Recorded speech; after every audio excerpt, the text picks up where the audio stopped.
Bonjour et merci d'être avec nous dans ces législatives 2024, dans cette émission 10 minutes pour tout dire, 10 minutes pour convaincre. On est avec Madame Dijou Martine. Bonjour Madame Dijou. Bonjour Monsieur Coinda. Bonjour, 4e circonscription, vous êtes Debout la France. Exactement. C'est ça, je ne me suis pas trompé. Non. Non, je ne fais pas comme les autres. Merci. Et Madame Dijou Martine, vous êtes dans une petite circonscription, 6 candidats, ça regroupe Saint-Pierre, Saint-Joseph et Petite-Île, je crois. Et quels sont vos gros projets pour ces élections-là? Le plus gros projet, c'est, je ne vais pas être originale, mais c'est le cœur du problème à La Réunion, c'est le pouvoir d'achat. Le pouvoir d'achat, oui. Et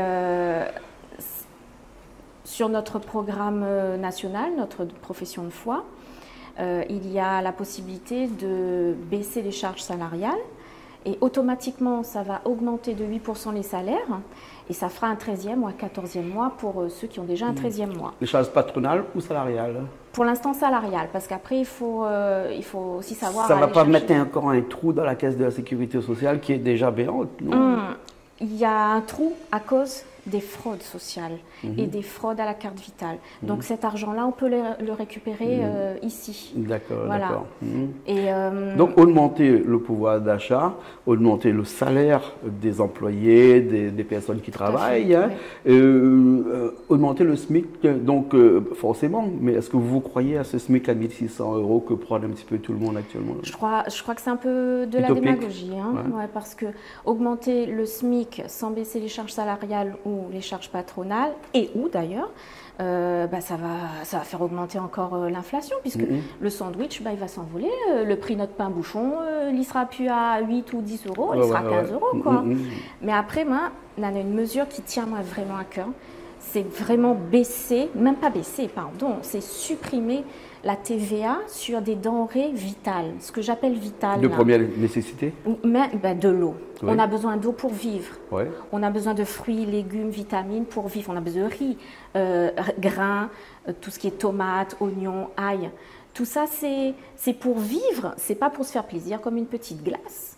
Donc la TVA là-dessus, je trouve ça ignoble. Ignoble pour tout le monde, parce que c'est un besoin vital, mais aussi ignoble pour ceux qui sont pauvres. Parce que eux, ça leur fait une double peine en fait. Il y a 38% de la population réunionnaise qui vit en dessous du seuil de pauvreté, ce qui est énorme ici. Oui. Donc du coup, en faisant ça permettra à ces personnes-là de vivre un petit peu mieux. Ah bien sûr, ça donne un petit plus, même si ça ne réglera pas tout. On n'est pas là non plus pour leur faire miroiter n'importe quoi.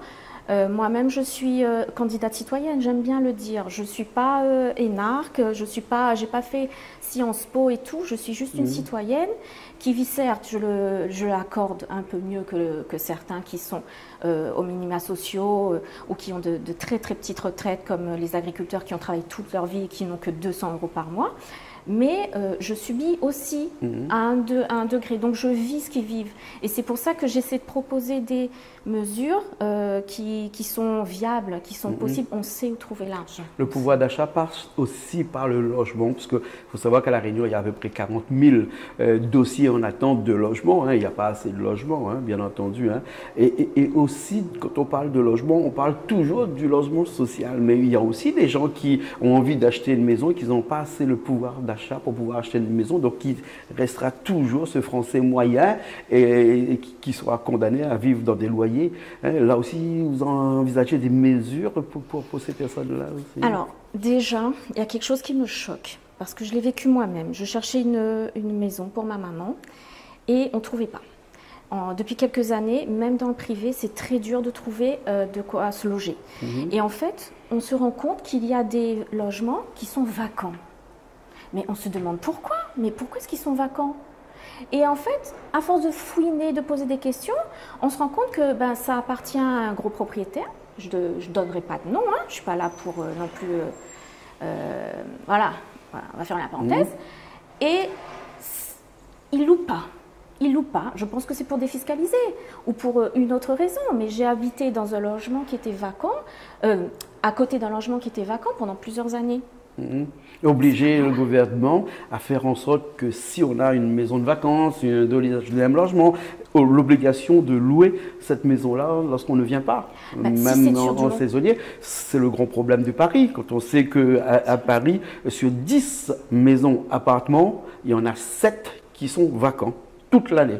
C'est un gros sujet, ça aussi. Hein. Mais là, quand je parle de logement, de ces 40 000 personnes qui attendent un logement, il y a aussi ces personnes qui attendent un logement social, hein, bien entendu. Hein. Et là, il y a un dicton qui dit que quand le bâtiment va, tout va. Peut-être qu'en relançant aussi le bâtiment, on peut relancer aussi ces logements-là de façon directe.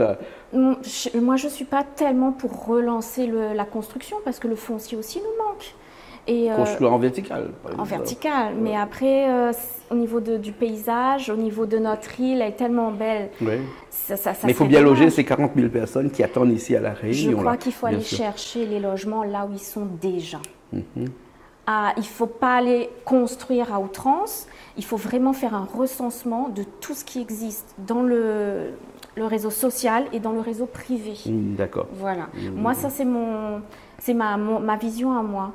Au lieu de construire à tout va, parce qu'on a besoin des terres aussi pour nourrir la Réunion. Bien sûr. On a besoin de ça. Et moi, je prône aussi la production locale, le circuit court. La Réunion, c'est une terre riche. On peut tout faire pousser ici, mais c'est encore une volonté Bien des sûr. politiques. Il y a 100 000 personnes à La Réunion qui ne travaillent pas. Hein. Si on dégage des terres comme ça, on pourrait les mettre au travail. Ben, on pourrait les inciter, on ne peut pas obliger les gens. Et en fait, il faut leur montrer que c'est un domaine qui est magnifique. Vous vous rendez compte, faire pousser des aliments, c'est faire pousser la vie, c'est donner la vie. Bien sûr. Donc il faut leur montrer que c'est formidable. Bien Il faut sûr. leur remettre les pieds à l'étrier. Et Oui. puis leur donner une petite compensation aussi, parce qu'on ne va pas les laisser au RSA, les faire travailler 20 heures, 40 heures, j'exagère, par semaine. Il faut qu'ils aient aussi une petite compensation, parce que tout travail mérite salaire. Hein. Bien sûr. Voilà. Ouais. Vous êtes dans la 4e circonscription, Oui. il nous reste 3 minutes. Hein, cette 4e circonscription, c'est une petite, dit, mais quand on additionne Saint-Pierre, Saint-Joseph et Petite-Île, c'est quand même ces 3 communes-là réunies, ça fait beaucoup de personnes qui sont allées voter quand même, dernièrement comparé aux autres communes. Hein. Il y a 111 000 personnes qui sont allées voter, soit à peu près 31% des votants. Et est-ce que vous pensez que là, dans la législative, dans cette 4e circonscription, il y aura aussi un grand nombre de personnes qui auront voté, ou bien sinon l'abstentionnisme sera encore de vigueur, comme ça se passe dans les autres communes? Ben, je souhaite qu'ils soient aussi actifs Et que qu'est-ce qu'il pour- faudrait pour les inciter à venir voter? Il faut du changement, messieurs, dames, hein, mes compatriotes, mes co-citoyens. Je n'aime pas dire concitoyens, parce que devant, il y a con, hein, j'aime pas ça. C'est vraiment des co-citoyens. Des gens, on est tous égaux pour moi. Hein. Il n'y a pas de sommetier non plus, voilà. Il faut aller voter. Il faut vraiment qu'il y ait du changement, parce que on voit tout le temps la même chose. Ce sont toujours les mêmes qui reviennent. Et ils n'anticipent pas. Vous voyez, il y a toujours des embouteillages. Il y a toujours des problèmes de logement, mais il faut anticiper tout ça. Ouais. Donc il faut vraiment ne pas s'abstenir. Là, je pense que c'est un moment clé de l'histoire. 1 minute et demie pour vraiment leur dire pourquoi et quelle bonne raison en 1 minute et demie qu'il faudrait voter Martine Dijoux. Je souhaite vraiment que vous votiez pour Martine Dijoux et mon suppléant Yann Solaire, parce que on vient de votre milieu, on est comme vous, on aimerait que les choses changent, que ça avance, et on aimerait vraiment que la Réunion vive. Les Réunionnais sont pleins de créativité, il faut libérer le travail, il faut pouvoir aussi que les Réunionnais puissent entreprendre sans qu'il y ait trop d'entraves à l'entrepreneuriat. Il y a trop d'administratifs, trop de charges, tout ça il faut changer.